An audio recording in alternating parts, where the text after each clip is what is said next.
Assalamualaikum warahmatullahi wabarakatuh. Hai pemirsa Bunga TV dimanapun berada, berjumpa lagi bersama saya Lia Permatasari di program kita Sehat Bersama RSUD Haji Hanafi Muara Bungo.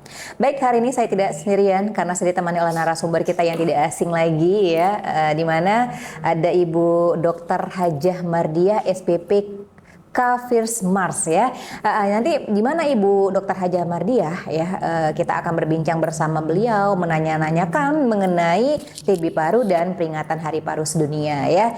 Dan tentunya kita coba sapa narasumber kita dulu sebelumnya. Halo Ibu. Halo juga. Bagaimana kabarnya, sehat Ibu ya? Alhamdulillah sehat walafiat. Ibu nggak berubah-ubah dulu, tetap awet ya. Tetap sehat ya Ibu ya. Amin. Ya, alhamdulillah. Baik, hari ini kita akan berbincang mengenai apa ini Ibu? Dalam rangka peringatan Hari Paru Sedunia, untuk hari ini topik kita tentang tuberkulosis. Iya. Jadi Hari Paru Sedunia itu kapan ya Bu ya? Jatuhnya tanggal ini 25. Tanggal 25 September. September. Ya. Oke ya.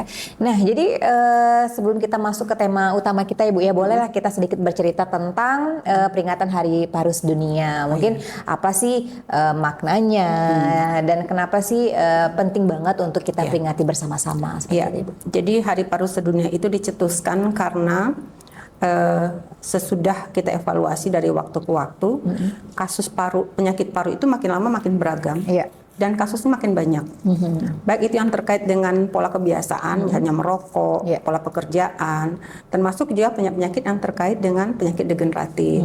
Artinya, kalau penyakit degeneratif berarti penyakit yang terkait dengan penambahan usia. Jadi seiring dengan penambahan usia, dia insidennya juga tinggi. Sementara di satu sisi, kasus-kasus infeksi, salah satunya tuberkulosis juga tidak turun-turun potensinya, kasusnya. Apalagi kita di Indonesia sekarang. Indonesia sekarang menempati sebagai negara dengan populasi kasus TB itu nomor 2 di dunia. Wow. Dengan rata-rata tiap per 3 detik itu ada 1 kasus baru. Nah, kemudian penyakit yang lain juga mengintai yang terkait dengan pola kebiasaan seperti merokok, itu adalah kasus tumor paru.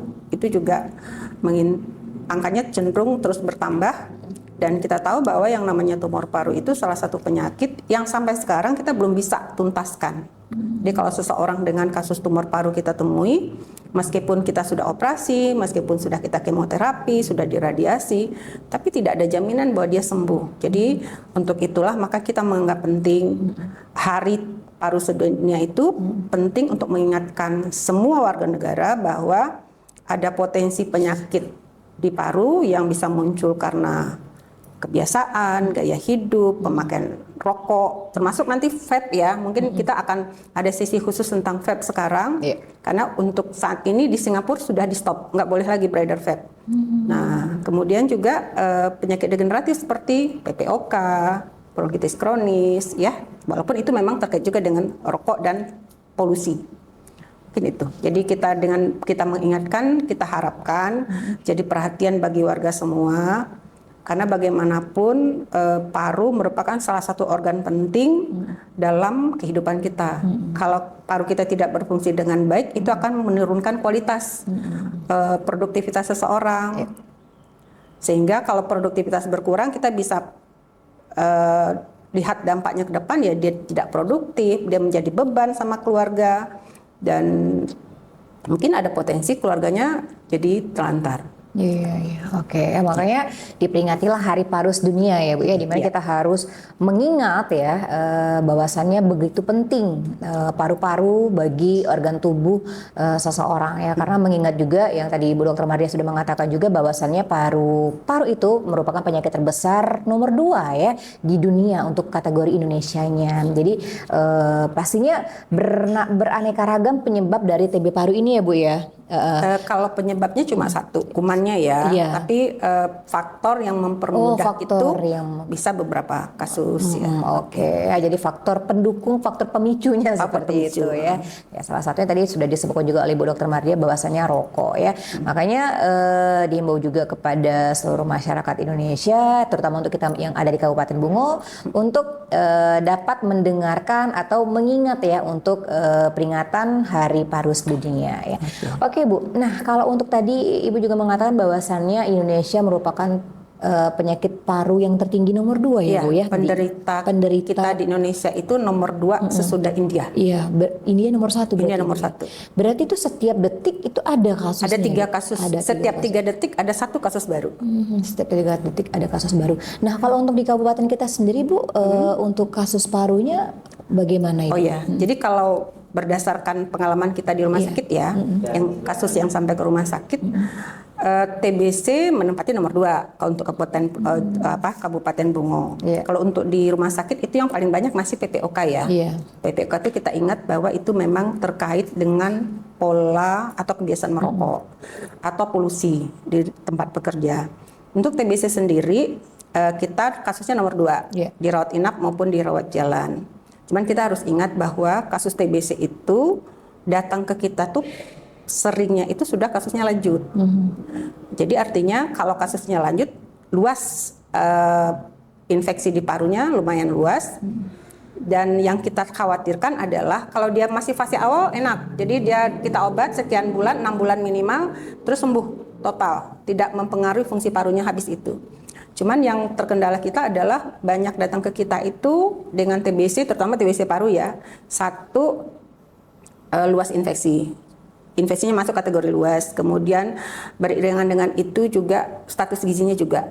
Rata-rata sebagian besar itu gizinya berpengaruh buruk ya. Gizi kurang ya. Kemudian karena luas, kemudian juga karena dia perokok, ya kan? Jadi ada double jadinya penyakitnya sama pasien dengan TBC paru, perokok TBC paru. Jadi gejala sisa TBC parunya yang kita khawatirkan. Jadi meskipun dia sudah sembuh, tapi nanti dia akan tetap batuk, akan tetap sesak gitu. Jadi mau tak mau akan terjadi penurunan produktivitas meskipun pengobatannya sudah kita kerjakan. Jadi itu pengalaman kita selama di sini. Kemudian ada satu lagi yang mungkin sangat penting saya himbau di sini adalah paru itu kan penyakitnya menular, ya kan. Artinya setiap keluarga yang punya kasus atau anggota keluarga yang menderita TBC, terutama TBC paru, harus waspada. Dalam arti kata, kita tidak boleh pula terlalu menyingkirkan mereka seperti zaman dulu ya, disingkirkan. Enggak sih, cuman 1, kita sarankan sebaiknya kalau memang ada kamar terpisah. Yang kedua, kalau makan, sendok, piring, gelas, nggak boleh sekaligus pakai. Jadi maksudnya gini, makan 1 piring terus sendoknya sama atau gelasnya sama, sebaiknya tidak. Tapi kalau misalnya sudah dicuci dengan deterjen sudah kering, nggak masalah, boleh dipakai. Kemudian juga sebaiknya pasien-pasien TBC paru sementara terutama dalam 2 bulan pertama pengobatan jangan lagi pangku-pangku atau gendong-gendong cucu yang mungkin masih kecil ya, masih di bawah 14 tahun. Dan itu tadi, anak-anak itu adalah kelompok yang rentan untuk tertular karena daya tahan tubuhnya belum bagus. Kemudian juga yang lain adalah kalau memang memungkinkan dia untuk pasang masker itu lebih baik. Terutama kalau dia dalam kumpulan keluarga, tapi kalau dia sendiri di kamar terus nggak pakai. Kemudian untuk ibu hamil juga kita harus hati-hati karena potensi bisa jadi pas dia lagi nyusui batuk. Nah untuk ibu hamil kita sarankan sebaiknya ASINya dipompa. Jadi pakai botol untuk meminimalisir risiko penularan. Satu lagi yang penting nih, ini yang kita rasakan sekarang di RSUD Haji Hanafi nih. Keluarga pasien meskipun sudah kita tahu ruangan paru itu tidak aman untuk anak-anak, tapi masih ada juga yang agak susah kita jelasin. Jadi mungkin di kesempatan ini saya menghimbau siapapun itu di luar sana yang ada keluarganya yang menderita paru, kebetulan dirawat di rumah sakit, saya sarankan sebaiknya tidak membawa anak. Benar. Ya, karena 1, resiko penularan. Yang kedua kan jadi repot, hilir mudik. Terus kadang-kadang menjerit dalam ruangan. Itu akan menurunkan kenyamanan pasien untuk istirahat. Mungkin itu bisa bermanfaat untuk sebenarnya sih bukan hanya untuk yang dirawat di ruangan paru saja ya Bu ya. Semua lebih baik harusnya tidak usah dibawa seperti itu ya Bu ya. Yang namanya rumah sakit itu artinya kan untuk anak-anak yang di bawah umur lebih baik tidak usah dilibatkan. Termasuk lansia sebenarnya. Kalau saya sarankan lansia sama anak-anak jangan, karena dua-duanya itu kelompok yang rentan. Imunitas tubuhnya ya Bu ya, gampang terpapar, gampang menular seperti itu ya. Jadi dihimbau untuk para keluarga ya, kalau emang ada keluarganya yang dirawat ya, kalau mau besuk ya silakan, tapi kalau bisa anaknya nggak usah dibawa, ditinggalkan saja ya. Bukan berarti tidak sayang kita ninggalin anak, itu karena sayang ya Bu ya. Karena sayang makanya kita tinggalkan anak dan kita boleh menjenguk keluarga yang sakit, dan itu pun tetap harus menggunakan safety ya Bu ya, masker. Sebaiknya masuk kalau terutama ruangan yang infeksi sebaiknya pakai masker. Iya, pakai masker.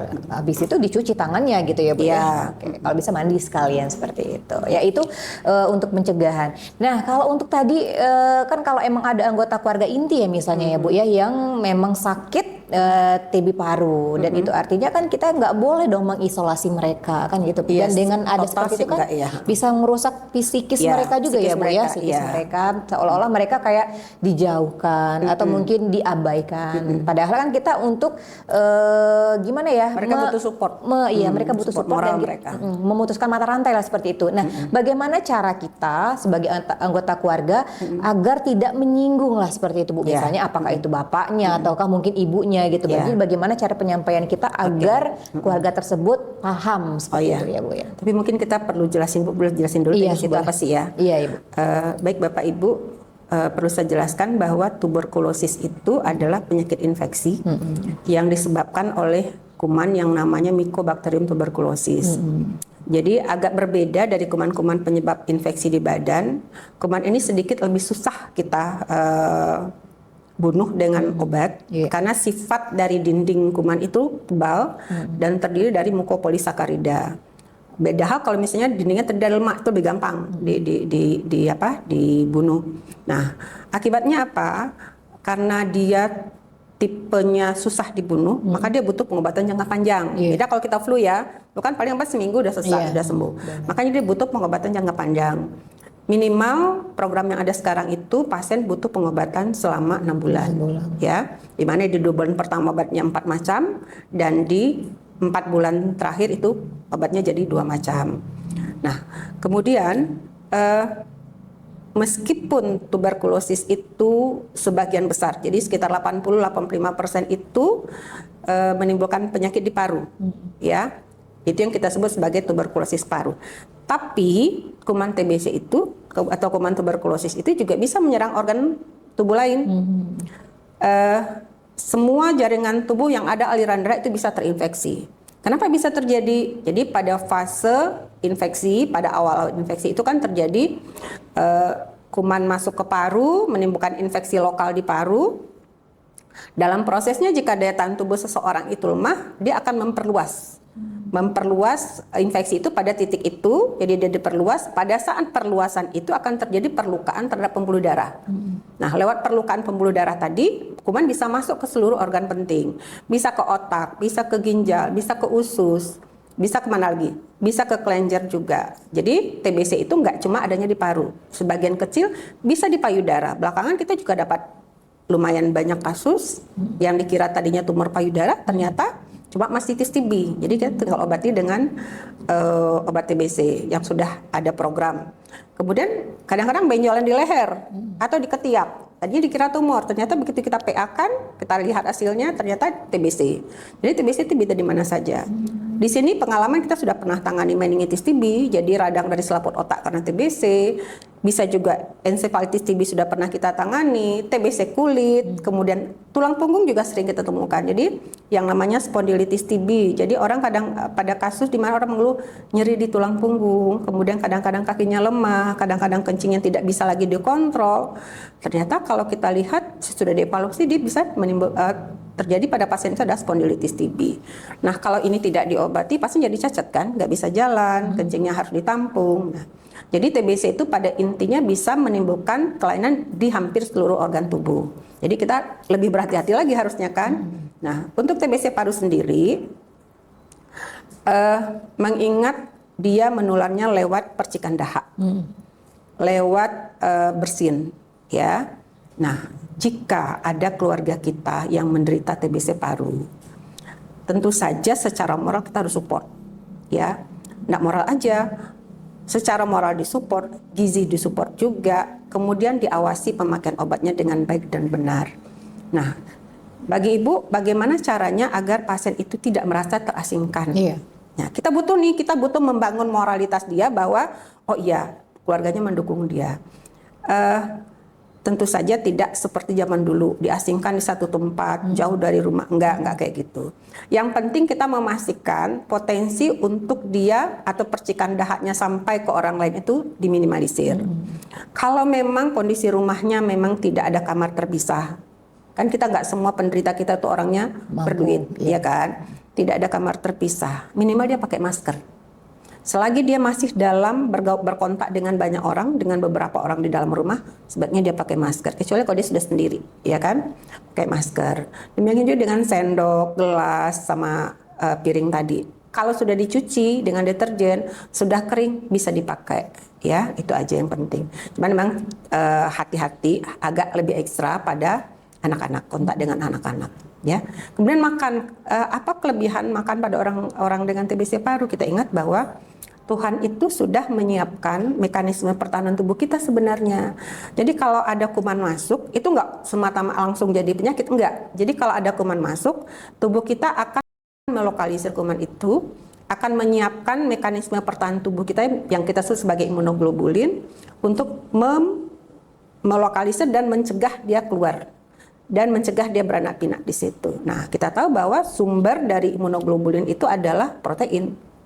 Jadi, semua penderita paru, dimanapun jenisnya, otomatis kita harus memberi asupan protein yang lebih banyak. Lebih tinggi. Ya, Bu. Apa jenisnya? Terserah. Pokoknya asupan protein, mau hewani, mau nabati. Nah, kalau hewani kan pilihan kita banyak. Dari yang paling murah sampai paling mahal. Mungkin yang paling gampang telur. Gampang didapat, harganya murah, gampang diolah, dan gampang dicerna. Kemudian kalau nggak suka telur, alasan amis boleh ada ikan, ada ayam, ada daging, ada udang, ada cumi. Nah kalau nabati bisa tempe sama tahu ya. Dan akan lebih baik lagi jika sumber protein itu dikombinasi, nggak itu aja. Karena memang tidak ada sumber protein itu yang paling sempurna, nggak ada. Semuanya saling melengkapi. Ya, itu dari sisi gizi. Kemudian juga harus dijaga bahwa dipastikan ventilasi rumahnya harus bagus, agar kalau misalnya ventilasi rumahnya nggak bagus, jadi kalau ada percikan dahak ataupun batuk, muter di situ aja kumannya. Kita tahu bahwa jika kuman TBC itu terkena sinar matahari, itu dalam hitungan menit dia mati. Karena kalau sinar matahari ada UV-nya kan. Nah, tapi kalau dia dalam ruangan lembab, itu bisa bertahan. Nah, kemudian satu lagi, kalau dia dalam kamar, usahakan tidak terlalu banyak kain yang bergantung di dinding, karena itu akan membuat lembab kan. Nah, dia nanti nyembel-nyembel di situ. Nah, jadi sebaiknya ventilasinya bagus, masuk cahaya matahari, kamarnya bersih, dan udara bisa keluar masuk dengan baik. Ya. Oke, jadi itu ya mulai dari segi gizinya dan segi ventilasi rumah juga tetap harus dijaga. Baik, untuk pemirsa Bunga TV, nanti kita akan berbincang kembali bersama narasumber kita Ibu Dr. Haja Mardia ya. Jangan kemana-mana, tetap di Bunga TV di segmen kita kedua. Jangan kemana-mana, tetap di Bunga TV, selalu di hati.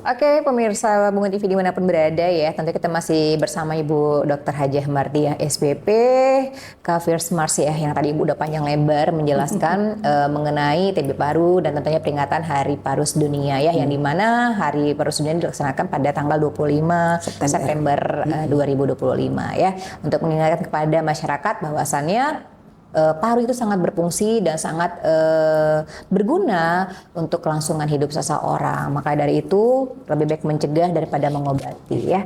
Baik, tadi Ibu Dr. Mardia sudah juga mengatakan bahwasannya yang PPOK ya Bu ya, paling banyak di Bungo ya Bu ya. Kasusnya ya. Di Bungo paling banyak PPOK, terus ada TB paru juga ya Bu ya.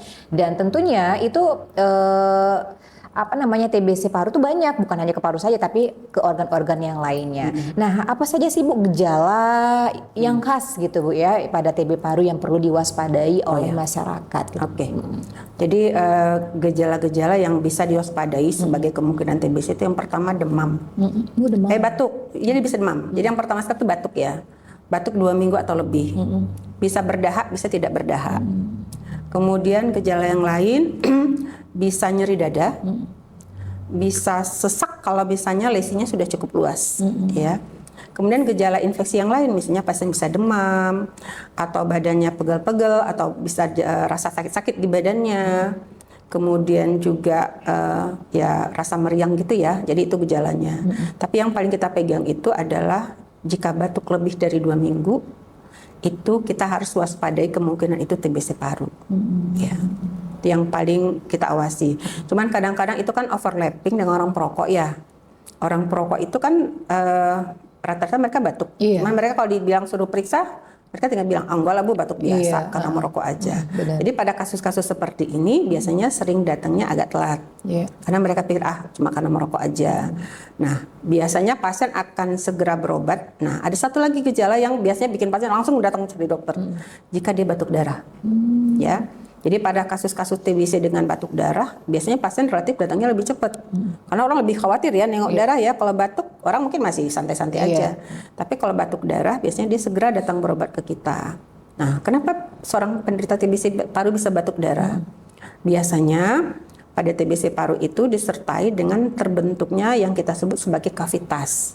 Jadi kan tadi ini bukan infeksi tuh. Nah, pada lokasi infeksi itu terjadi yang kita sebut sebagai perkijuan. Jadi jaringan infeksi itu gambarnya putih dan dia bisa meleleh ke saluran nafas.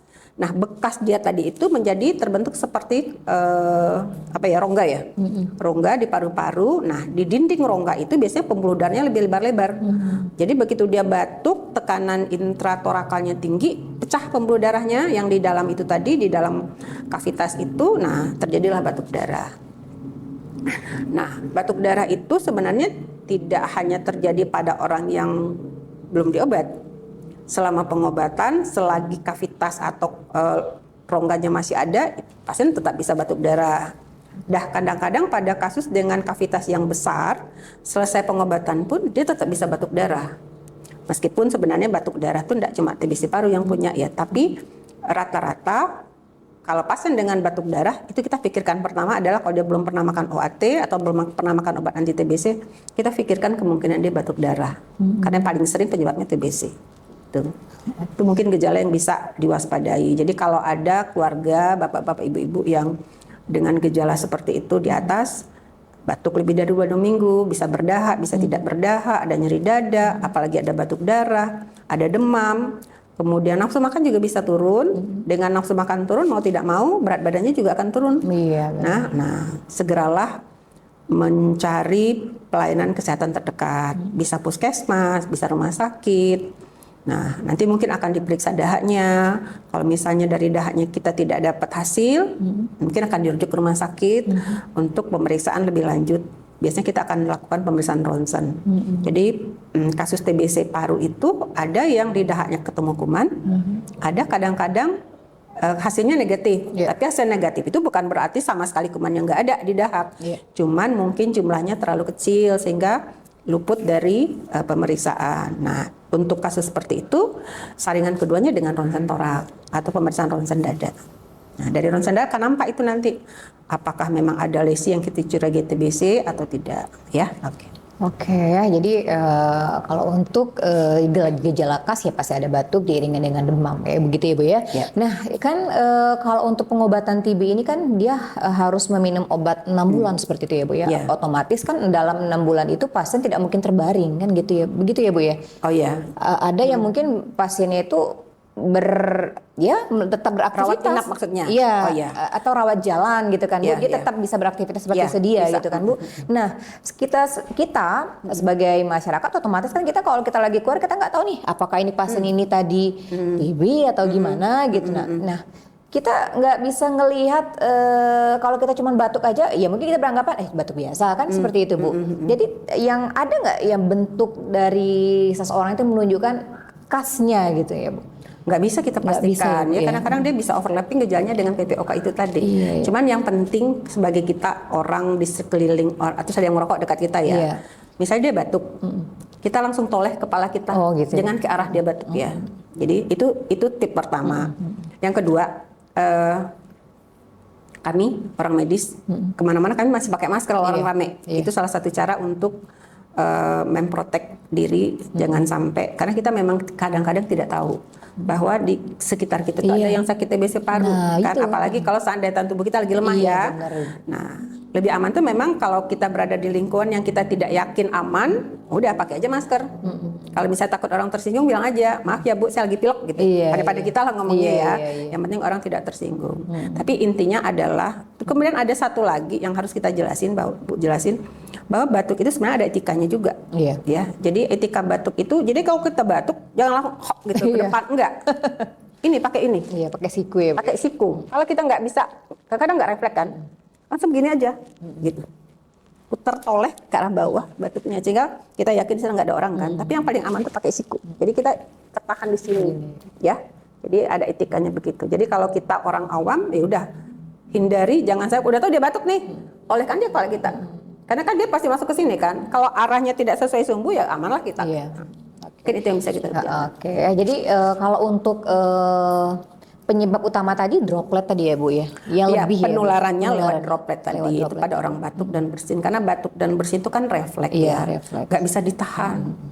Jadi ya kita yang berada di dekat pasien itu yang harus hati-hati aja. Ya, terutama juga ibu juga pasti resiko terbesar juga buat ibu. Ya, makanya kalau kita di rumah sakit kita masih pakai masker. Di ruangan paru kita masih pakai masker. Kontak dengan pasien masih pakai masker. Di poli maupun di ruangan. Iya, benar banget ya. Nah, jadi siapa saja sih Bu yang paling beresiko ya Bu ya karena TB paru? Nah, apakah hanya orang yang daya tahan tubuhnya lemah saja atau mungkin? Ya, jadi karena penyakit ini kan memang jadi seseorang kalau kena kuman TBC itu kan perang tuh antara kuman, kekuatan kumannya dengan daya tahan tubuh, ya kan. Jadi memang ada peran daya tahan tubuh di situ. Cuman secara garis besar orang yang berisiko untuk mudah tertular TBC paru satu perokok. Kenapa perokok? Perokok itu pada orang perokok itu yang namanya mekanisme mukosiliarinya itu terganggu. Jadi di saluran nafas kita nih, kalau kita lihat dengan mikroskop elektron, itu ada yang namanya silia, jadi kayak rambut halus. Rambut halus itu fungsinya adalah mendorong kembali apakah itu debu, asap, racun, virus, kuman, didorong kembali ke atas. Ya, gunanya jangan sampai dia menimbulkan infeksi di bawah. Pada orang perokok, fungsi dari sapuan siliari tadi itu terganggu. Sehingga kalau ada kuman ya udah kumannya dengan nemplok aja di dinding saluran nafas. Nah, kemudian siapa lagi selain perokok? Orang dengan penyakit kronik, misalnya DM. Pada orang DM itu potensi untuk menderita TBC apapun, terutama TBC paru besar. Karena pada orang diabetes mellitus dengan gula darah tidak terkontrol, itu mekanisme proteksi tubuhnya rendah, ya. Kemudian siapa lagi? Anak-anak, bayi. Makanya hati-hati kalau ada keluarga yang sakit TBC paru, kalau mau bezuk jangan bawa anak, jangan bawa bayi. Benar. Jadi kita anggap anak-anak itu sekarang kalau kategori WHO itu di bawah 18 tahun ya. Bukannya cuma 4-5 tahun, enggak. Apalagi bayi, apalagi balita. Kemudian siapa lagi? Orang dengan penyakit kanker. Penyakit kanker itu juga menurunkan daya tahan tubuh, ya. Kemudian siapa lagi? HIV, penderita HIV itu juga. Yang lain adalah orang dengan gizi rendah atau gizi buruk. Nah, kapan kita bisa bilang seseorang itu gizinya buruk atau gizinya kurang bagus? Jika berat badannya di bawah standar, kita harus waspada itu.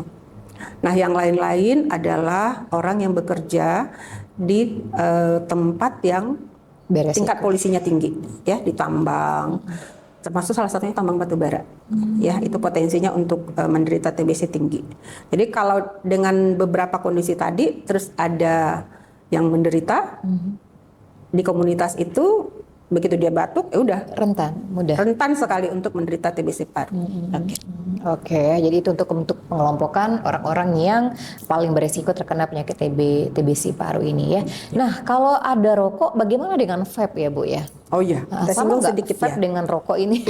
Iya. Jadi sebenarnya orang merokok itu dicarinya nikotin sebenarnya ya. Nikotin kemudian dikasih aromatik gitu sehingga rasa lebih nyaman. Sedikit agak berbeda antara rokok dengan vape. Kalau pada rokok yang berbahaya itu dua, nikotinnya sama Tarnya. hasil bakaran dari aromatik tadi.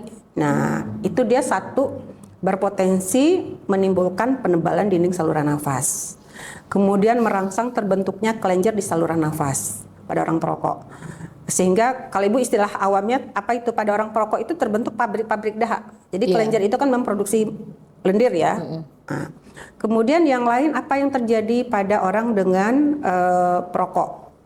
Karena dampak dari aromatik tadi adalah munculnya kanker paru. Nah, itu yang terjadi pada perokok. Nah, kemudian apa bedanya dengan vape? Vape itu meskipun banyak yang merasa oh enak, nyaman gitu kan. Tapi sebenarnya pada vape itu mereka tetap pakai nikotin juga. Nikotin itu bisa ditambahkan sesuai dengan kebutuhan. Di samping nikotin juga macam-macam rasa ditambahkan. Nah, ada dua dampak. Nah, nikotin itu sendiri baik pada rokok maupun pada vape itu dampak yang paling mengkhawatirkan kita adalah penebalan dinding pembuluh darah, terutama pembuluh darah halus yang ada di organ-organ penting. Misal, pembuluh darah halus di otak, pembuluh darah halus di jantung, pembuluh darah di paru-paru, pembuluh darah di kalau bapak-bapak tuh di testis. Ya. Nah, akhirnya apa yang terjadi? Nah, kalau pembuluh darahnya menyempit di otak, dia bisa stroke. Pembuluh darahnya menyempit di jantung, dia bisa serangan jantung. Pembuluh darahnya menyempit di ginjal, dia bisa gagal ginjal. Jadi dengan dia tebal tadi dia sempit jadinya. Kalau ya, Kak, jadi kan gini, pembuluh darah arteri yang halus itu kan dia cuma satu sel. Iya. Kalau dia menebal, mau tak mau kalibernya kan mengecil. Kalau kalibernya mengecil, mau tak mau suplai zat gizi dari darah kan terganggu, terutama oksigen, ya kan? Nah, demikian dengan bapak-bapak. Jadi kalau ada bapak-bapak sudah sekian tahun menikah belum punya anak, tapi dia perokok, pertimbangkan untuk berhenti merokok, ya. Nah, jadi akan terjadi sperma. Jadi kalau pada orang perokok laki-laki itu bisa terjadi azoosperma, 0 spermanya, atau spermanya ada tapi geraknya lamban. Teorinya kan sperma itu harus mengejar sel telur itu untuk bisa segera dibuahi. Tapi kalau geraknya lambat kayak kucing patah pinggang, nggak bisa dia ngejar sel telur. Gimana dia mau membuahinya? Jadi seleksi alam dari Tuhan itu sudah mulai dari awal itu ternyata. Jadi akan nampak itu sperma yang bagus, hasilnya akan bagus. Jadi kalau spermanya sudah 0 atau sudah kalaupun ada jumlahnya sedikit, ataupun kalau ada tapi gerakannya lamban, ya hasilnya nggak bagus. Ya, jadi kalau bagi bapak-bapak kualitas anak-anak kalian besok itu sangat tergantung pada kebiasaan. Salah satunya rokok. Apa yang kita lakukan itulah yang kita hasilkan gitu. Apa yang kita tanam itu yang kita tuai gitu ya Bu ya. Oke, berarti vape sama rokok sama-sama saja. Mungkin yang ada di pikiran anak-anak Gen Z sekarang itu Bu stylish. Oh, nge-vape berarti kan dia orang gaul loh gitu kan gitu ya Bu ya. Sekarang tadi Bu belum bilang masalah vape selain nikotin tadi ya. Karena dimasukkan bahan-bahan yang dihirup, dipanaskan, akan terjadi proses karamel ya. Nanti pada orang yang rutin pakai vape itu sesudah beberapa tahun kemudian, yang namanya alveoli itu adalah komponen terkecil dari paru-paru. Dia berupa balon dengan dinding tipis yang akan mengembang waktu pas kita menghirup udara, ngempes waktu pas udara dikeluarkan. Jadi dia harus elastis. Pada orang vape itu elastisitasnya hilang. Makanya ada istilah popcorn, paru popcorn. Jadi kalau kita bayangkan popcorn itu seperti apa? Ada karamel di ujungnya, bulat-bulat, numpuk-numpuk. Nah, jadi itu istilahnya nanti. Jadi kelainan popcorn ini akan membuat paru-paru mempunyai keterbatasan untuk menghirup oksigen, menghirup udara. Terjadilah penurunan fungsi dari paru-parunya. Ya, kelainan ini kadang-kadang sampai gagal nafas ya, karena bayangkan aja harusnya udara itu kan dipompa tuh, hirup besar, kecil lagi. Sekarang dia nggak bisa ngapa-ngapain. Begitu aja kondisinya terus kan. Nah, akan terjadi hambatan proses inhalasi oksigen. Nah, kelainan ini bersifat irreversible. Seperti juga kelainan dinding saluran nafas pada PPOK tadi karena merokok. Nah, ini bersifat irreversible. Sudah cukup banyak laporan pasien yang harus pasang mesin ventilator, yang pasien yang dengan fungsi paru jelek. Kalau sudah fungsi parunya nggak bagus, dia nggak bisa kerja. Kalau dia nggak bisa kerja, dia harus dibiayai, dia harus jadi beban, ya kan? Kalau dia kaya raya mungkin nggak ada masalah sih. duitnya ngalir terus kan. Iya. Tapi kalau misalnya dia orang biasa-biasa saja, usia muda, harusnya usianya produktif, dia kerja, menghasilkan. Tapi kalau dia sudah mengalami gangguan yang popcorn tadi, ya mau tak mau dia tidak produktif dan jadi beban. Ya, jadi hati-hati, terutama kalau muda ya, yang banyak pakai vape. Hati-hati, paru-paru Anda sedang terancam dengan lifestyle yang sedang Anda jalankan sekarang. Iya, benar banget ya. Gaya hidup ya tidak harus merugikan kesehatan seperti itu. Ya bisa bergaya dengan yang lain ya.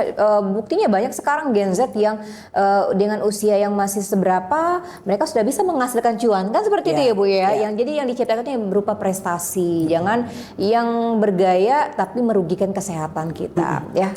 Kalau udah gagal napas buat apa lagi ya Bu ya? Iya. Gagal napas itu artinya dead ya. Oke. Jadi itu ya untuk vape dan rokok. Jadi bisa dipilah-pilah, bisa kita ya kita atur sendirilah untuk gaya hidup kita yang sehat seperti apalah. Tidak usah ikut-ikutan. Apapun yang dikerjakan sekarang itu hasilnya kita juga yang menuai kita sendiri. Juga yang akan menuai sendiri ya. Oke. Nah, apa sih Bu yang akan terjadi Bu kepada paru-paru kita? Misalnya jika TB paru itu tidak cepat ditanganin atau tidak diobati dengan benar gitu atau telat lah seperti itu Bu istilahnya. Ya, jadi karena prosesnya proses infeksi, jika seseorang tidak segera kita obati dan daya tahan tubuhnya tidak cukup untuk melawan infeksi tadi, maka akan terjadi perluasan infeksi. Bisa satu paru kena atau bisa dua-duanya kena. Kemudian bisa terjadi komplikasi, bisa terjadi penumpukan cairan di paru-paru. Kemudian bisa juga paru-parunya mengalami kita sebut pneumotorak, jadi paru-parunya kempes karena bocor. Jadi udara yang harusnya ada di saluran nafas cuma sampai batas alveoli, bocor dia. Jadi udaranya mengisi rongga dada, parunya kempes. Itu akan sesak pasiennya ya.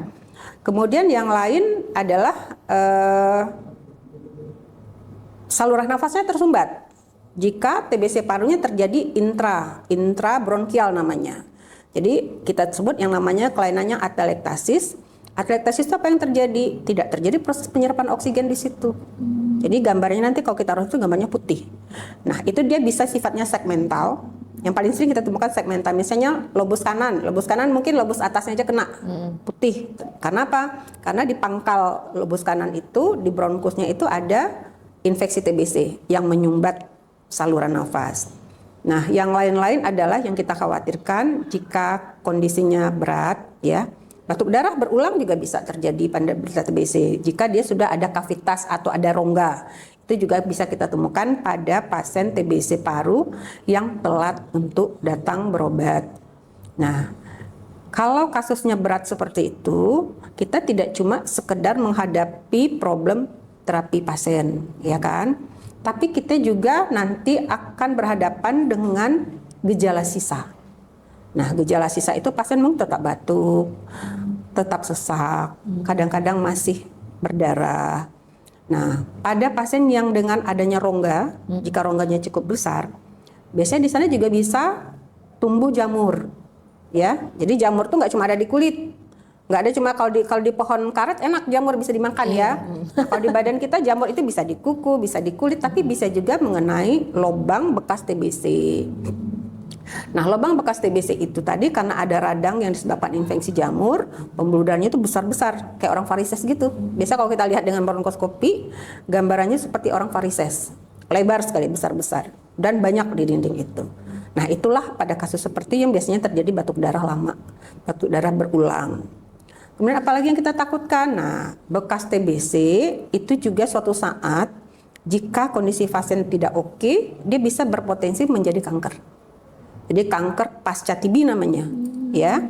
Jadi panjang ceritanya, kanker TB pasca sembuh, TB. kanker datang. Iya, kalau style hidupnya tidak diperbaiki. Jadi sebenarnya mungkin karena dia perokok ya, perokok ada TBC ketahuan cepat diobati. Nah, karena rokok tadi memang sudah ada potensi dia untuk merangsang terjadinya sel kanker, makanya pada beberapa kasus kita temukan, oh udah selesai pengobatan, kita anggap sudah selesai kan, oh ternyata ada keluhan lain lagi, kita evaluasi, oh ternyata kanker, kanker paru ya. Iya, ya.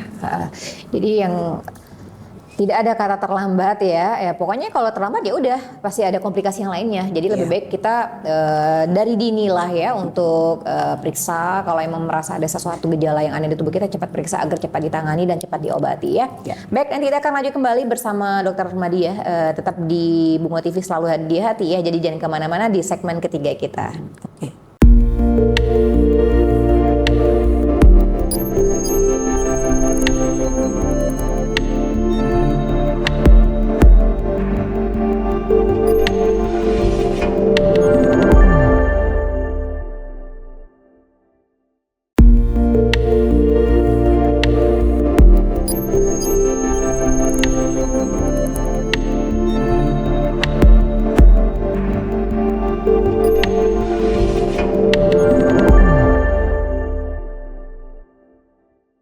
Oke, pemirsa Bunga TV, kita akan melanjut kembali obrolan kita, perbincangan kita bersama Dr. Mardi ya. Oke, sepertinya nggak cukup 1 jam kalau sama Ibu Dr. Mardi ya, panjang ya. Ya baik, itu tadi kita udah menjelaskan juga tadi Dr. Mardia tentang vape, tentang rokok, dan juga tentang apa yang terjadi kepada pasien TB apabila lambat ditanganin gitu ya. Nah sekarang kita lebih ke pencegahan ya, karena di mana-mana lebih baik kita mencegah dulu ya Bu ya daripada mengobati, karena proses pengobatannya panjang dan tidak bisa sehari 2 hari. Itu pun kalau sudah sembuh pun juga nanti kalau tidak melakukan pola hidup yang sehat, dia akan berujung ke hal yang lain seperti itu ya. Nah jadi langkah apa saja Bu yang akan kita lakukan untuk pencegahan ya, yang bisa dilakukan untuk semua ya, karena yang bisa terkena TB paru bukan hanya laki-laki saja ya Bu ya, semua orang bisa terkena TB, baik itu kecil, besar, tua, muda, laki-laki, perempuan bisa. Jadi apa yang harus kita lakukan Bu ya untuk mencegah agar tidak tertular penyakit TB paru ini? Yang paling penting itu adalah pola hidup sehat. Iya, pola hidup sehat. Jadi tidur cukup 6-8 jam sehari, minum minimal 2 liter sehari semalam, cairan ya, apa aja. Kemudian mengurangi asupan protein, bukan protein tapi karbohidrat. Jadi kita ingat tadi bahwa DM salah satu penyakit yang mempermudah seseorang menderita TBC paru. Kemudian istirahat yang cukup, minum yang cukup, makan bergizi. Kemudian lingkungan pekerjaan, lingkungan rumah sebaiknya bebas asap, termasuk asap rokok. Jadi perlu saya sampaikan bahwa nggak cuma asap rokok yang berdampak bagi paru-paru, tapi semua asap obat nyamuk, asap masak ya, kemudian asap kebakaran, asap knalpot kendaraan bermotor, kemudian asap dan debu di pertambangan, itu semua berdampak ke paru-paru. Nah khusus TBC yang paling penting itu lifestyle-nya bagus, sehat, olahraga yang cukup. Kemudian secara psikologis jangan jadi orang stres ya, harus berpola pikir positif ya, karena pola pikir positif itu akan menghasilkan enzim-enzim yang berdampak positif bagi metabolisme tubuh kita. Tapi kalau kita berpikirnya susah aja terus, nah itu enzim negatifnya juga muncul, berperan. Jadi harus berpikir positif. Kemudian apalagi bergaul. Nah jadi pergaulan itu penting. Bergaulah dengan orang yang punya nilai tambah positif, ya kan? Jangan bergaul dengan orang satu kebiasaannya nggak bagus, entah merokok, entah minum, entah begadang. Satu lagi, ini kan karena pada main HP, scroll HP sampai malam, sampai kadang-kadang tidurnya lupa atau terlambat tidur. Bagaimanapun tubuh kita tuh butuh istirahat, ya. Makanya disyaratkan 6-8 jam sehari. Makin cepat tidur, cepat bangun pagi itu lebih baik dibanding tidur tengah malam nanti paginya ngantuk. Pasti kita nggak fit. Kemudian makan tadi kan sudah ya. Kemudian yang paling penting itu adalah senantiasa. Sebenarnya idealnya itu ada MCU. Jadi harus medical check up kita minimal sekali setahun. Tapi kalaupun tidak bisa atau tidak karena kendala banyak hal, minimal kalau sakit cepat cari pertolongan. Segeralah datang ke dokter atau puskesmas dulu kan, di lingkungan kita banyak puskesmas, atau ke dokter vaskesnya. Nanti kalau memang dianggap perlu dirujuk ke spesialis, silakan dirujuk ke rumah sakit. Kemudian yang lain mungkin terlupa tadi apa ya?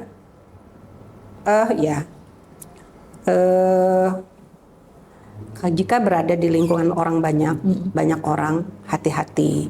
Kita nggak tahu di samping kita entah TBC atau enggak, ya kan? Cuman yang jelas kalau ada sekelumpulan orang merokok, jangan pula kita ikut nyemplung di situ, ya kan? Nah, kalau sudah ada batuk-batuk, sudahlah pelan-pelan bergerak ke situ. Tapi yang paling aman adalah kalau toh karena sesuatu dan lain hal kita harus di dalam kelompok banyak orang, pakai masker aja, itu lebih aman untuk kita, ya.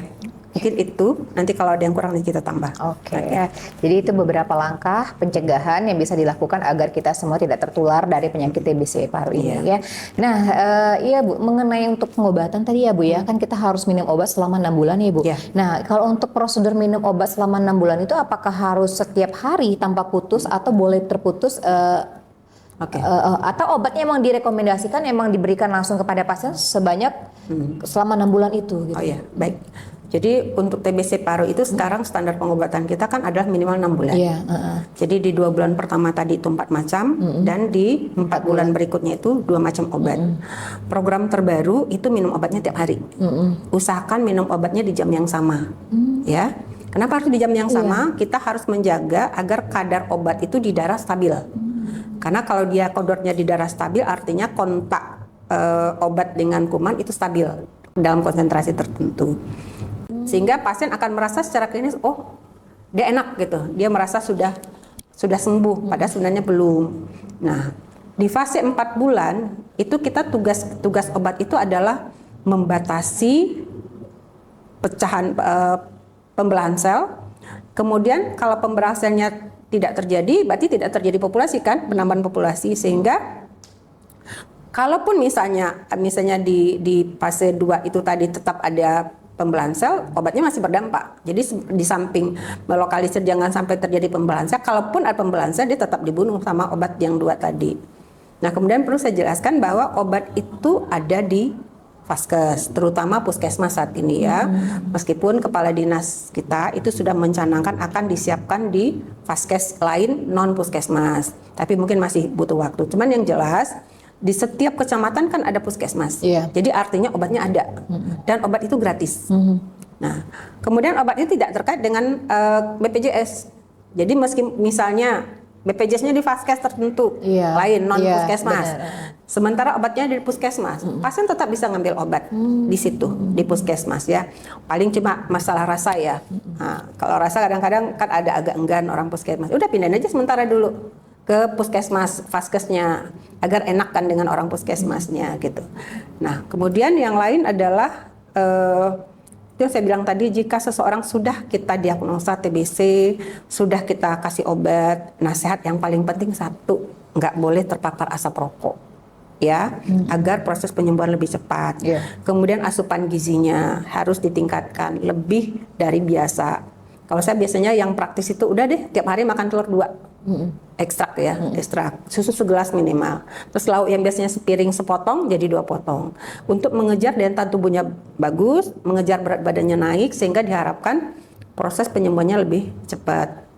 Yang lain adalah asupan yang lain, tapi kan kayak sayur, buah, kemudian pola makan ya, pola makan yang benar. Karena gini, sebagian besar kan yang kita temui itu rata-rata mereka satu sudah gizinya buruk, kemudian ada gangguan lambung yang kronis, kadang-kadang juga tidak cukup, alergi dengan obat. Nah, untuk kasus alergi dengan obat atau yang pasien ada masalah dengan lambung, biasanya kita masih bukan tahan ya, kita tetap sarankan kontrol ke sini minimal sekali sebulan. Atau misalnya dia ada PPOK, itu kita tetap obat selesainya ngambil di sini. Karena enggak semua komponen obat itu ada di puskesmas. Tapi yang intinya adalah untuk obat TBC-nya sendiri itu ada di puskesmas.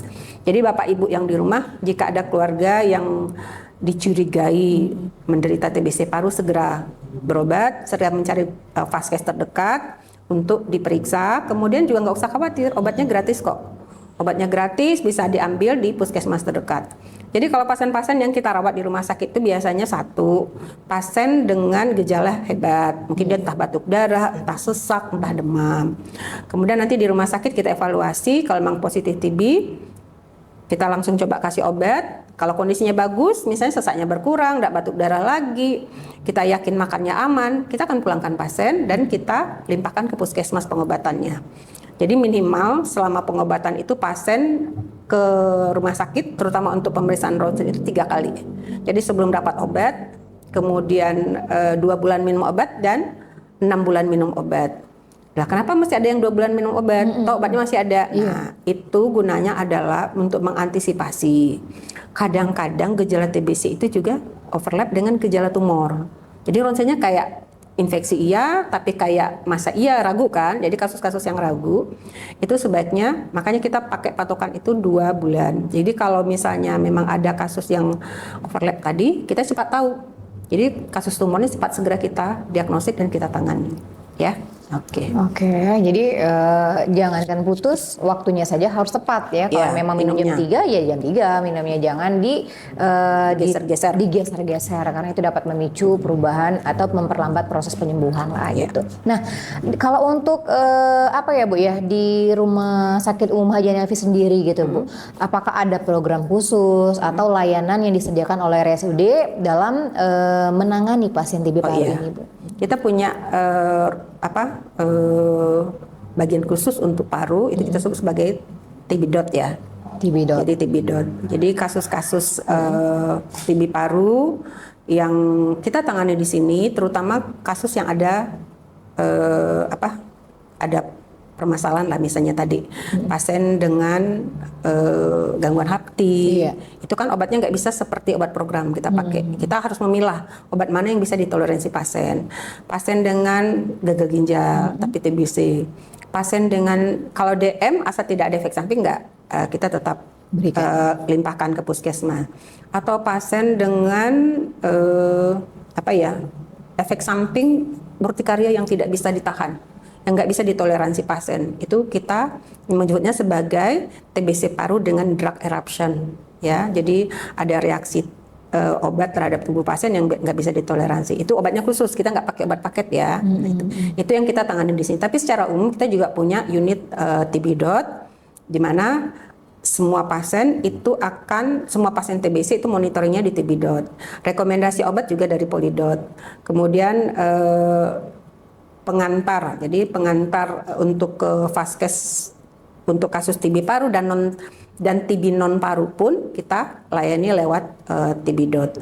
Jadi kita sedang berusaha menyatukan informasi kasus-kasus TBC di rumah sakit itu menjadi satu pintu. Karena salah satu kelemahan kita di Indonesia selama ini adalah kita lemah di dokumentasi. Jadi kita udah nangani pasien berpuluh tahun nih, tapi kita nggak punya data nih berapa sih sebenarnya kasus TBC yang dilayani rumah sakit, karena banyak pintu-pintunya, misalnya internet ngelayani, misalnya meningitis TB mungkin di neuro atau kasus-kasus lain gitu. Nah kita berusaha apapun kasus atas nama TBC itu semua informasinya masuk ke TB dot. Jadi kalau kita setahun kita tahu, oh ya yang di TB dot itu segini.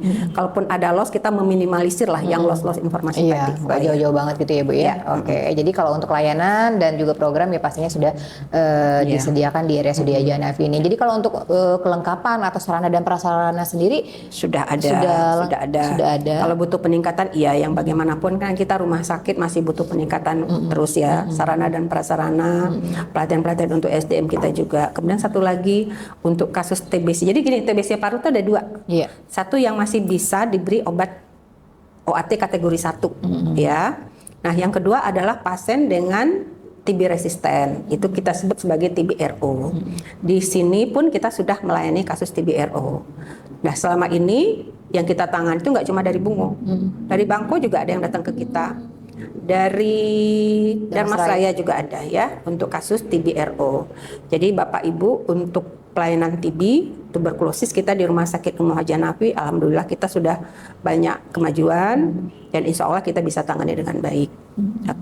Oke, jadi banyak juga dari daerah tetangga yang berkunjung atau berobat ke RSUD Haji Hanafi. Karena untuk melihat sarana dan prasarana dari RSUD Haji Hanafi sendiri sudah cukup lengkap ya gitu ya Bu ya. Tapi kalau untuk mengupgrade itu pasti ya, karena setiap apapun itu harus diupgrade, harus ada pembaharuan ya agar lebih memfasilitasi lagi lah seperti itu ya. Baik, untuk dalam rangka ya Bu ya, yang saat ini kan sedang Hari Paru Sedunia nih. Nah, jadi ada nggak kegiatan khusus atau ada edukasi khusus untuk masyarakat Kabupaten Bungo? Jadi gratis atau gimana lah gitu ya Bu ya?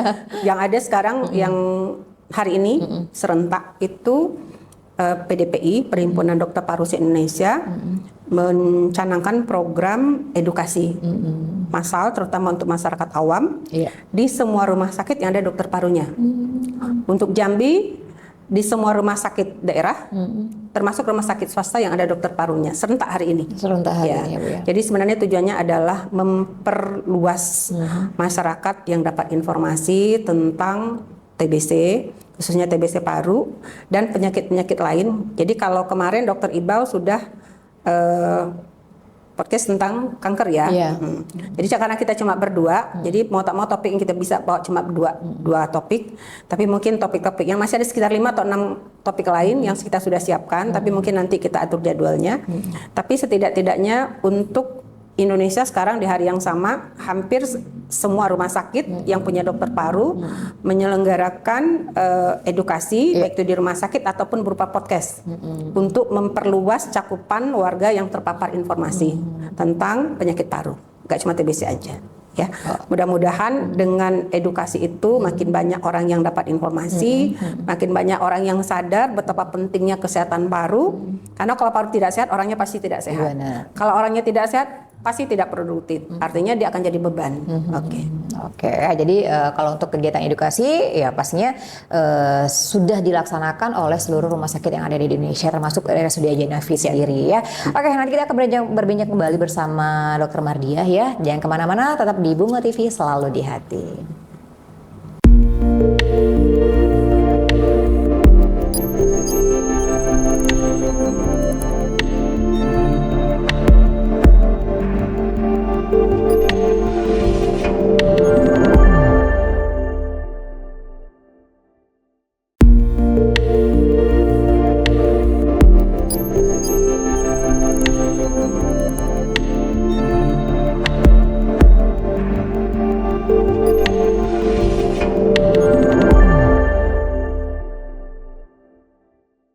Oke, pemirsa Bunga TV, nggak terasa sekali kebersamaan kita udah berada di segmen keempat ya. Tentunya masih bersama Ibu Dr. Mardiah ya, yang tentunya udah banyak banget ya memberikan edukasi, terus juga pengetahuan dan serta ilmu untuk kita semuanya. Terutama untuk yang saat ini mendengarkan, kalau emang ada keluarganya yang mungkin salah satu pasien Ibu Mardiah, ya pastinya siapa yang nggak kenal sama Ibu ya Bu ya.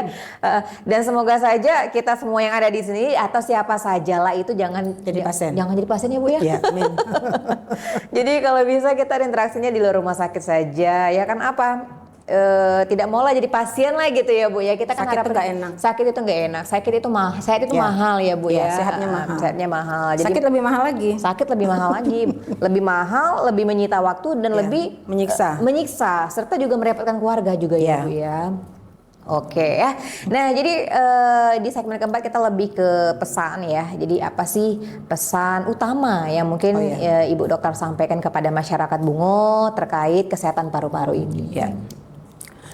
Yang pertama kita tahu bahwa kita lahir itu paru-paru kita sehat ya. Iya benar. Dan kita mati pun besok di akhirat Tuhan akan tanya itu kondisi paru kita.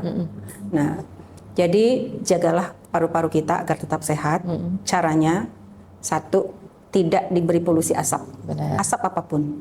Ya, entah itu rokok, entah itu vape, entah itu debu yang lain. Nah, jadi hati-hati jika beraktivitas di tempat yang berpotensi untuk ada asap dan debu. Sebaiknya pakai masker. Bagi bapak-bapak yang bekerja di lokasi tambang, pakailah APD sesuai dengan rekomendasi dari bagian Diperkesnya, ya.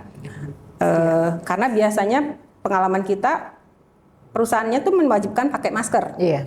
Tapi pekerja sendiri yang nggak pakai. Nah, nanti akan yang menderita ya bapak-bapak juga. Itu yang paling penting. Yang kedua, kesehatan paru itu selain harus menghindari polusi, juga asupan gizi itu penting. Ya, seperti juga organ tubuh kita yang lain. Kita butuh protein, kita butuh karbohidrat, kita butuh lemak, kita butuh vitamin dan serat. Silahkan informasi cukup banyak. Pola makan yang sehat itu seperti apa? Ya, banyak informasi di Googling bisa, di YouTube ada semua ya. Yang ketiga adalah berpola pikir sehat, positif. Kita punya agama, apapun itu kita hidup cuma nitip sementara di dunia, target kita di akhirat, ya kan? Kita besok di akhirat, enggak di dunia aja kita diaudit, di akhirat besok kita diaudit juga sama Tuhan di padang mahsyar. Iya, benar-benar. Nah, akan kita pertanggungjawabkan itu apa aja yang sudah kita kerjakan, apa kita menyiksa diri kita dengan perilaku yang tidak baik, lebih baik kita menjaga agar paru-paru kita khususnya tetap sehat. Jadi kemudian yang ketiga adalah pandai-pandailah memilih sahabat, pandai-pandailah memilih kawan yang akan memberikan dampak positif. Karena begini, dari banyak pasien yang kita tangani itu mereka selalu bilang begini, Bu, bagaimana kami berhenti merokok? Kawan-kawan kami itu merokok semua. Nah itu tadi masalahnya kan. Jadi saya bilang, ya kalau Bapak ngikut ya kapan Bapak mau sehatnya? Iya. Ya kan? Nah, kita kan semua sudah diberi akal, ada agama, ada ilmu pengetahuan. Pakailah itu untuk bermanfaat bagi diri kita sendiri. Karena kalau kita salah bersikap, yang menderita paling menderita itu ada diri kita sendiri. Benar. Nah, yang berikutnya siapa yang rugi? Ya keluarga kita juga, ya kan? Harusnya kita bisa bapak-bapak bisa jadi pencari nafkah. Gara-gara bapak sakit nggak bisa lagi mencari nafkah. Sementara tanggung jawab anak istri itu kan dunia akhirat, ya kan? Nah itu tadi. Nah yang lain adalah kalau memang memungkinkan aktivitas fisik terutama olahraga yang rutin, ya. Kalau memang nggak bisa ya minimal istirahatnya cukup. Kita butuh istirahat 6 sampai 8 jam sehari. Jadi saat kita tidur itulah badan kita dipulihkan dari kondisi-kondisi letih, capek segala macam. Nah hingga besok kita bisa segar lagi. Nah kalau untuk olahraga minimal kita butuh kalau jalan saja itu 3 km 3 atau 4 kali dalam seminggu. Kalau misalnya nggak nge-gym ya udah jalan kaki aja pagi. Lebih baik lagi pagi karena udaranya masih bersih kan. Lain hal kalau orang yang muda itu lain cerita. Nah itu yang bisa dikerjakan. Kemudian apalagi yang bisa dikerjakan? Nah kalau ada tetangga, teman, kenalan yang ada batuk lebih dari 2 minggu, apalagi kalau dia perokok atau dia sakit DM, direkomendasikan berobatlah ke situ, berobat ke puskesmas, berobat ke rumah sakit agar penyakitnya tidak menjadi tambah larut, agar penyakitnya tidak menjadi parah. Karena pada pasien TBC paru kalau misalnya infeksinya itu belum begitu luas, kadang-kadang kita ketemu pada pasien screening PNS. Nah biasanya listnya belum luas karena belum ada keluhan kan. Itu dia bisa pulih 100% kok sehatnya, nggak ada jejas, nggak ada bekas di paru-parunya. Tapi kalau dia sudah terlambat datang, itu akan takutnya kita ada gejala sisa yang akan menurunkan produktivitas. Mungkin sementara ini itu yang bisa disampaikan. Terima kasih. Nah kalau untuk keluarga ya Bu ya, keluarga atau lingkungan, bagaimana cara mereka untuk bisa mendukung pasien TB agar tetap semangat menjalani pengobatan seperti itu? Yang paling penting peran keluarga adalah satu, memastikan obatnya masuk. Ya, jadi kalau misalnya suami yang sakit, ya istrinya tolong ingatkan, siapin obatnya, siapin minumnya jam berapa, tungguin sampai dia telanjur ditinggal. Itu satu. Kemudian juga pastikan dia dapat gizi yang baik agar proses pengobatannya berlangsung dengan cepat. Kemudian pastikan istirahatnya cukup, pastikan asupan cairannya cukup, pastikan asupan seratnya cukup. Itu yang paling penting. Kemudian jangan perlakukan dia seperti orang hina, seperti dulu dikerjakan orang. Enggak, dia tetap keluarga kita. Kita butuh dia cepat sehat, disupport dia. Kalau masalah proteksi kan tinggal pandai-pandai kita memproteksi diri. Usahakan pasien penderita TBC paru itu dapat udara segar, dapat cahaya matahari pagi, agar tubuhnya itu lebih cepat pemulihannya. Kemudian usahakan kamarnya cukup dapat cahaya matahari. Kamarnya punya ventilasi yang cukup, jadi ada udara yang mengalir. Jadi nggak satu pintu aja, atau dari pintu kamar dibuka ada aliran udara ke jendela. Pertukaran ya Bu ya? Nah, harus ada pertukaran udara di situ. Kenapa penting? Agar kadang-kadang dia batuk malam nih. Udah banyak tuh kuman di dalam. Begitu udara mengalir, tembus keluar, kena cahaya matahari, mudah-mudahan kumannya mati. Mungkin itu yang penting. Jadi peran keluarga itu sangat penting, ya sangat penting untuk proses penyembuhan pasien. Kalau dulu kita di TB itu kan yang namanya PMO ya, PMO. Sebenarnya PMO paling bagus itu justru keluarga sendiri. Karena kan lengket tuh ada terus di rumah, entah satu kamar, entah satu rumah. Kalau orang lain mungkin pada kasus tertentu saja yang kita butuhkan. Jadi ibu-ibu atau misalnya istrinya yang sakit, bapaknya jadi PMO, ayo makan obat. Karena kalau dia cepat sembuh kan bapak ibu cepat ringan tugasnya, ya kan? Gitu. Mungkin itu yang bisa saya sampaikan. Oke ya. Nah, jadi yang terakhir ya Bu ya, Ya, boleh. apa sih harapan Ibu Dokter Mardia ya terkait peringatan Hari Paru Sedunia ini untuk masyarakat Kabupaten Bungo agar tidak terjadinya lagi penambahan kasus ya Bu ya, tidak ada lagi penambahan pasien, ya cukup pasien yang ada ini disembuhkan total gitu. Iya. Yang nomor satu adalah hindarlah kebiasaan bisa membuat seseorang itu menjadi penderita TBC. Kalau tadi merokok, berhenti merokok. Iya. Kalau misalnya tadi vape, tolong stop vape-nya. Kalau bekerja, pakailah alat pelindung diri sebagaimana yang sudah di-standar. Kemudian yang lain adalah jangan anak-anak terutama ya, hindari kontak anak-anak dengan penderita TBC. Minimal di 2 bulan pertama. Itu minimal di 2 bulan pertama. Agar tidak ada generasi penerusnya nih. Jadi sekarang kan ceritanya Indonesia itu 2030 tuh eliminasi TB. Target 2050 itu Indonesia nggak ada lagi kasus TB. Tapi kalau melihat perilaku warga kita, yang terutama yang ke rumah sakit ya, dibilang tidak diberitahu, kita udah beritahu. Mereka masuk bawa anak ke ruangan rawat inap dengan alasan tidak ada yang lain yang menunggu. Pertanyaannya, apa betul tidak ada yang lain yang menunggu? Kalau Bapak Ibu mengerti bahwa kami begitu khawatirnya dengan anak-anak Bapak dan Ibu, kami nggak mau ada anak Bapak tertular TBC. Kami nggak mau anak Bapak menderita TBC. Kami nggak mau juga orang tua Bapak tertular TBC. Jadi tentu saja setiap kasus harus ditangani dengan tuntas. Kita harus memutus rantai tadi. Memutus rantai itu tadi perlindungan untuk yang berpotensi kontak, ya kan? Agar tidak ada penerus yang akan meneruskan nih kuman TBC ke orang lain. Jadi kan dia berantai itu infeksi TBC itu dari si A penderita, begitu dia batuk ada orang di sekitarnya tertular. Nanti ini menularkan lagi. Jadi butuh kerjasama.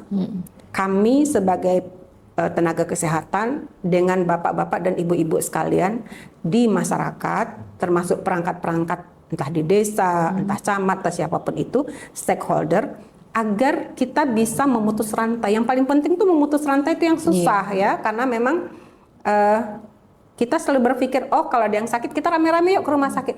Padahal tidak selalu itu benar, ya kan? Pasien yang dirawat di rumah sakit itu butuh istirahat. Kalau misalnya rame-rame itu tidak tahu waktu, kapan pasiennya istirahat, ya kan? Kalau dia bisa istirahat dengan cukup, kamarnya bersih, karena tidak terlalu banyak orang di dalam, diharapkan proses penyembuhannya cepat. Nah, itu jadi yang paling penting itu memutus rantai. Sekarang kan kita sudah ada program sebenarnya semua pasien TBC itu anggota keluarganya kita evaluasi. Kalau penderita kita obati. Nah, jika dia tidak terbukti menderita, kita kasih obat pencegah, TPT namanya, terapi pencegahan TB, ya. Nah, jadi jika ada nanti keluarga Bapak yang TBC, kemudian dievaluasi, dan Bapak Ibu tidak menderita, kemudian dikasih obat sama petugas, diminumlah obatnya itu, agar Bapak Ibu atau siapapun anggota keluarga tidak tertular, ya. Jadi semua itu disiapkan pemerintah itu agar kita bisa memutus rantai, karena itu memang yang paling susah. Kalau masalah ekonomi tentu saja kami nggak bisa bantu, ya kan. Masalah pendidikan ya semampu kami tentang penyakit bisa kita edukasi. Tapi secara umum kan nggak bisa. Tapi yang paling penting itu memutus rantai tadi. Sakit obati, orang di sekelilingnya kita terapi pencegahan. Kemudian yang lain hati-hati jangan sampai tertular. Itu tadi kan. Nah, kemudian kalau misalnya pasiennya ternyata TBC ada penyakit lain. Jadi gini, TBC dengan sakit gula, dua-duanya harus sama-sama diobati. Kalau hanya TBC diobati, DM-nya tidak diobati, penyakitnya nggak bakal sembuh. Karena selagi gula darahnya masih tinggi, itu daya tahan tubuhnya masih lemah, ya. Jadi jika bapak-bapak, ibu-ibu menderita sakit gula, kemudian ada TBC juga, dua-duanya harus diobati. Dan obat akan kita stop jika gula darahnya terkontrol. Karena potensi dia untuk sembuh itu akan jadi rendah kalau gula darahnya masih tinggi. Kemudian penderita ODA, penderita HIV dengan TBC, dua-duanya harus diobat, ya. Pengalaman kita orang ODA dengan TBC paru, jika dua-duanya dikontrol, gizinya bagus, TBC-nya bisa sembuh dan orangnya bisa bertahan sampai lansia. Saya punya pasien HIV, tapi dia rajin kontrol, ya, minum obat antivirus. Sampai pensiun, masih hidup. Jadi nggak usah khawatir adik-adik, entah itu bapak-bapak, entah ibu-ibu yang penderita HIV, ada TBC-nya, cepat berobat. Atau sekarang belum, TBC-nya belum ada, tapi begitu ada batuk, cepat cari pertolongan. Biar kita segera beri intervensi pengobatan. Yang lain, apa ya, mungkin untuk kepala keluarga terutama ya. Kepala keluarga, karena dari statistik kita memang sebagian besar bapak-bapak itu perokok ya. Kalaupun belum bisa berhenti merokok, jangan merokok di dalam anggota keluarga. Jangan merokok dalam rumah. Silahkan merokok di luar. Agar yang lain-lain ini tidak terpapar juga dengan asap rokok. Agar dia tidak PPOK besok anak cucunya. Agar besok tidak menderita TBC. Dan kalau bisa berhenti, akan lebih baik lagi dia berhenti. Dan duit beli rokok, belikan ke makanan. Makan sama-sama dengan anak keluarga biar sehat. Mungkin itu yang bisa sementara ini. Oke ya, jadi itu tadi ya Bu ya yang bisa dilakukan ya untuk pencegahan agar bebas TB di tahun 2030 ya Bu ya? 2050. 2050 ya, jadi itu harapan pemerintah agar kita semuanya terhindar dari penyakit tuberkulosis ya. Nah itu dia tadi beberapa item yang telah dibahas oleh Ibu Dr. Mardiah ya.